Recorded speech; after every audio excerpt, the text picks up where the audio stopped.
Hey guys, J-Man here. I just saw Dune Part 2, so we're going to do a review right out of the theater. We're going to talk about it using my space system. So story, pacing, artistry, characters, enjoyment. Each category gets a score between 0 and 2. 2 is the best you can get. Sorry that this looks like the Blair Witch Project, but I wanted to get this review out as soon as possible, coming right out of the theater with fresh in my mind. I am a Dune fan. I own, I've read the first 4 books. I've read a little bit of book 5. I couldn't get into book 5 for some reason, but I really enjoyed the first 4 books for sure.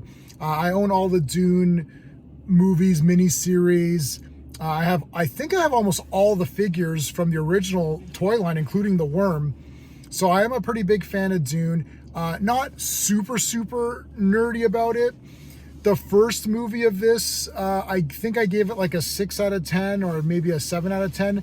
I rewatched Dune Part 1 just now before going to Dune 2, so I actually watched them together with like an hour break in between. For the first movie, I'd give it about a 6 out of 10. So for this movie, I would say the storyline is a 1. I think that they've really sucked out all of the uniqueness and coolness of Dune in general for both films. I really felt that if you're going to suck out all of the cool little unique things, you could have just made it like a 2.5-hour action movie or a 2.5-hour regular movie. The story of these 2 movies together could have easily been part 1.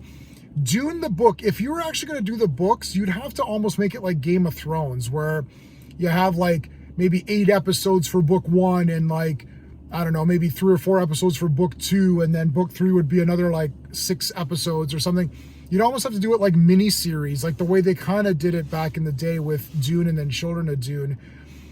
As a movie, it could work, but you have to, if you're stripping away everything from the books and really making it more simple for a film, it shouldn't be this long, because a lot of nothingness happened in this movie. For me personally, I don't really think anything really big was going on.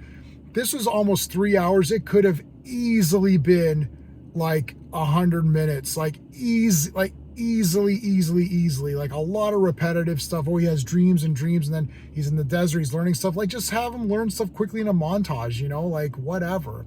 For pacing, I got to give it a 1. I was kind of bored a little bit, but I wasn't super bored. If I give a 1, it's kind of a pass. If I give a movie a 5 out of 10, a 6 out of 10, it's sort of a pass. You can already see where this is going. The pacing, it's way off. It should have been an hour less, so I really should even ding the pacing a little bit more, but I wasn't super bored, but I just couldn't get into it as much, so I'm giving it kind of a pass for that. For the artistry, I'll give it a 1. I know people think this movie looks really good, but I just feel it's very bland and unimaginative. Like, that's just my opinion. It doesn't look very cool. I'm not seeing a lot of like different kinds of vehicles and interesting things and costuming. It just seems very bland to me. I think the first one actually looked better. Music is okay. It's very drony, like you're like, all right, I guess that's music. It's okay.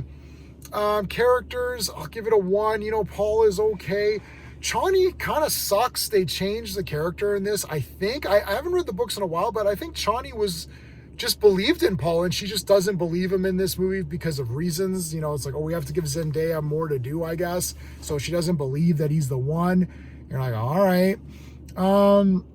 Jessica was like, okay. Like, the characters are okay. Chani's okay. I just, and like Irulan doesn't really do much. I don't even think they even say her name.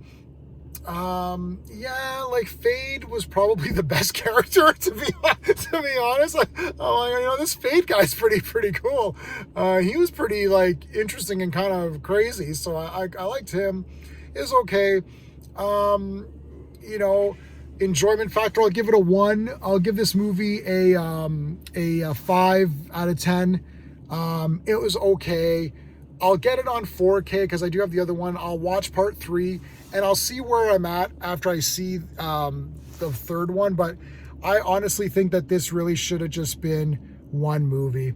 Definitely after seeing this one, I can for sure say that you could have taken these 2 movies. The way that it was presented here, if you were actually going to follow every little detail in that book, if you're going to do every little detail of the book, then yes, you could have made this much longer, even longer than it is now.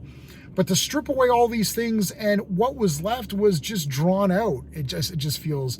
So I think this could have been maybe a 2.5 hour movie, just like the David Lynch one, and fixed it up a little bit. So that's my review. Let me know what you think in the comments. I'm probably going to be in the minority because I have a feeling a lot of people like this movie a lot. So that's great. If you do like this movie and you never read the book, read the book, because this movie's nothing compared to what the book is. It's amazing. So sorry about the quality. Hopefully that fan in the back isn't killing you guys too much, but there you go. That's my review. Everybody have a good one. Like, subscribe, all that good stuff. Until next time.